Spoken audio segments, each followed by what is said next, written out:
Seorang ibu rumah tangga bernama Niwayan Rumaningsih terpaksa berurusan dengan hukum karena mengadaikan mobil sewaan. Pelaku nekat melakukan perbuatan ini karena terbentur masalah uang.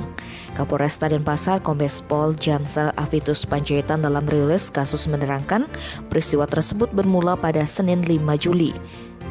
Ketika itu, Rumaningsih datang ke kantor rental mobil milik IGD Putra Mahendra di depan SMA 2 Denpasar, Jalan PB Sudirman, Panjer, Denpasar Selatan. Saat itu, Rumaningsih hendak menyewa mobil Toyota Avanza warna hitam selama 3 hari. Namun, hingga batas waktu yang ditentukan, mobil tersebut tak kunjung dikembalikan. Saat dihubungi oleh pemilik mobil, wanita asal Jalan Sultan Agung nomor 39 Karangasem ini mengaku mobil tersebut telah digadaikan kepada seseorang di Sidetape, Singaraja. Akibat ulah wanita itu, Mahendra melapor ke Polsek Densel. Menindaklanjuti laporan itu, tim Opsnal mengamankan pelaku di daerah Muding, Kota Utara Badung berikut barang bukti mobil yang digadaikan.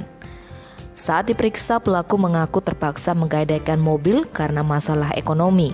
Karena ulahnya, Rumaningsih diancam pidana penjara 4 tahun. Tim Bali Express melaporkan.